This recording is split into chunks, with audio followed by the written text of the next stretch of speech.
Hello everyone, my name is Joris Beckers and I'm a professor at the University of Antwerp, and today I'm going to introduce to you the topic of last mile logistics as a service. You're following this webinar trying to understand what happened in the Flanders pilot. Now, my goal of this webinar is to tell you what is logistics as a service, does the idea come from, and why do we think it's important to test? And then the other webinars will explain you, or the other videos will explain you what exactly happened within the Flemish pilot. But first, why? Now, within the e-commerce supply chain, the receiver is a very important decision maker. I think that is without a doubt. The receiver orders something on the online store, so clicks on certain items, put that in a basket, and then pays that online store. Now, that store, in order to get those goods to you, informs the courier, we need a shipment going to this and this address, and pays that courier to do that trip.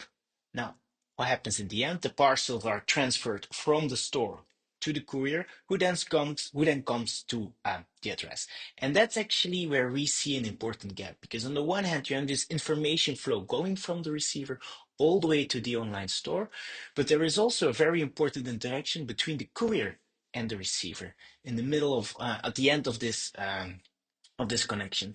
And so, while information and money flows from the right to the left, there is this interaction at the end, which is not really accounted for, or where there is a mismatch between the information and the money on the one hand and the parcel flow on the other. And we think that it causes a lot of inefficiencies in that supply chain. And what is also important is that this is rather new. Well, we've known e-commerce for 10 to 15 years by now, but before that, couriers were not really used to go to all kind of individual receivers that have a lot of heterogeneity. So in that sense, the lack of information, the lack of money from that receiver was not so important because everything was very well structured. But now, with everybody shopping online and some people wanting it at home, some people wanting it in the locker, some of them on Monday, some of them on Friday, we have way more diversity in needs and information. And at that point, the mismatch between information and money on the one hand and parcels on the other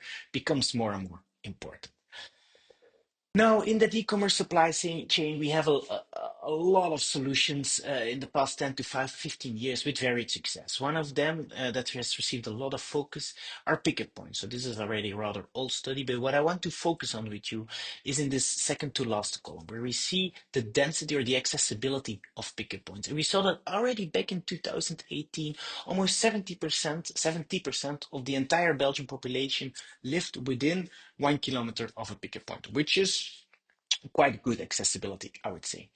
Now, here comes a very good example of that mismatch between information and parcel flow, is that when we start subdividing this number over the different carriers, or disentangling this number of the different carriers, we see that the 70% drops rather significantly. Yeah? So we have only one carrier, bpost, with just over 50% of the people living within 1 kilometer, and the others living even further away from those pickup points. Now, knowing that you often cannot choose the courier that is going to deliver your parcel, well, then this becomes a bit more of a problem, because imagine you're close to a DPD parcel point, but not to a UPS parcel point. But the web shop chooses a UPS parcel point for you.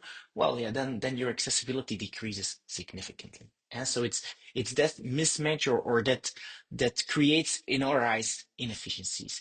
And despite how we say, the energy that we got from logistic carriers in the past 10 to 15 years, working together with them, very engaged to try and find solutions, we do see that they have a capacity on what they can do. And they're tied, on the one hand, to, well, mostly to the shippers that order them, that ask them to deliver certain parcels to certain addresses and just get over it. And so there we believe there are a lot of opportunities by going to this end consumer to try and give impulses to that whole supply chain, and from that perspective, try to improve the overall e-commerce supply chain. And we think there are three reasons why this could work. On the one hand, so I think that's the summary of what I've said before, there are many opportunities to make logistics more efficient. And if you know that receiver is going to be home on Monday and not on Tuesday, then it makes sense to optimize your delivery to make it happen on Monday and not on Tuesday. So you don't have to take that parcel with you to a parcel shop or to another place. So you can be more efficient. That's one thing. Um, on the other hand, a lot of the e-commerce discussions often stop with, okay, the receiver should be aware of how much delivery costs, because at this point, especially Western European countries, the receiver is used to free home deliveries. And as long as he or she is not aware of what the impacts of that are, that logistics is actually not free. Well, until that point, many people do not believe that a real change can happen. So from the moment that we connect this logistics service provider or this courier with the consumer, we have the opportunity to exchange the correct information. And then finally, if we are able to set up a system where we connect the three actors with each other, we also create a framework within which we can act. And we, I believe, especially when we talk about the last mile, that a lot of local municipalities, local policymakers, or even at the regional or a higher level, do have the control to say, okay, in our city, in our jurisdiction, this is possible. For example, not having deliveries between 9 and 10 in a school area, and this is not possible. And so to set these kind of rules to steer the logistics decisions in certain ways so that the consumer makes an informed decision within the framework that the local authority wants to impose. And that can be going from very strict to almost no rules. That's another discussion to what extent a policymaker should intervene. But the idea is that at least the framework or the platform is there to make such decisions. Now, the question is, how do we do that? And for that, we look at mobility, where mobility as a service is a topic that has been discussed rather deeply, let's say, in the past years. And for those that don't know, so in the mobility context, we nowadays can get from one point to another by train, by taxi, by shared bike, by shared scooter, by whatever services that are possible, but often with their own tickets, own system to pay.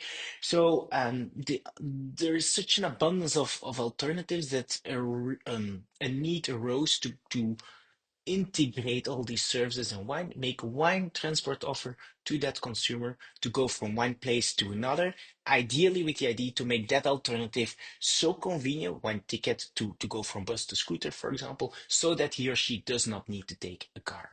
And so it's that idea combining the different services that exist in the logistics sector as well into an integrated offer. So that's why we go to logistics as a service. So very shortly, what's the idea? I think at this point we're more or less on the figure on the left-hand side. So where we as receivers order something from a shipper, the web shop sends that to the courier and then to the receiver, potentially with a little bit of exchange of information. For example, that one of the couriers sends you an email, tomorrow we arrive between 10 and 12. Something like that. So, but we go from that situation to a new situation where retail and logistics is more or less decoupled.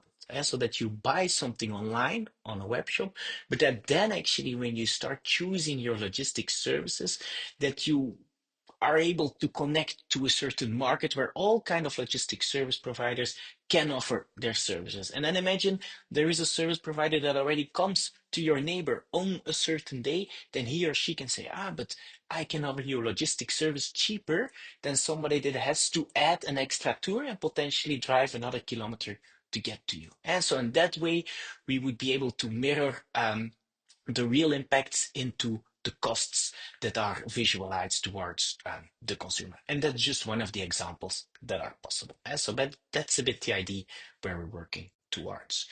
Now, that's conceptually what we wanted to, and then we had the opportunity to try and find out whether this makes sense within the Greenlock project in Flanders. And so the Greenlock project is bigger, as you hopefully know by now, but we have in Flanders 3 different cities that were supposed to test a functional logistics as a service platform. I just very quickly gonna introduce you the idea of the tests themselves. So we went from the last concept to the green glass, and then the actual implementation will follow in the other videos by the cities. So, but what conceptually did we do? We started at the top of this figure. So when a consumer, and that in the end is interpreted very broadly, originally was a consumer e-commerce, but in the Greenlog project, it turned into a consumer of logistics services. So we opened that market as well. But so a consumer enters a request for transport. For example, a parcel that needs to get to his or her home address. And then, according to that specific request, a preliminary check is made of which LSPs that are connected to the platform, so logistic service players, can fulfill this request. For example, if it's a cold chain product, not all players can transport products that needs to stay under a certain temperature. After that second step is done, we start and calculate dynamic prices for the different options. And remember the example that I just told you, if there is a courier that already needs to get to your place, well, that service should be cheaper than when somebody needs to make a dedicated trip to come to you. And then we try and nudge in the fourth step that consumer, having different options based on price, but potentially based on other steps as well. And finally, the consumer makes a choice on the logistics that he or she prefers. Voila, that's in short the idea that we tested. And I invite you to watch the other videos to understand what we did exactly in the three different cities and what the impacts were, because we believe that the Greenlock project allowed us to really show the value of integrating the consumer in the last mile. Thank you for your attention.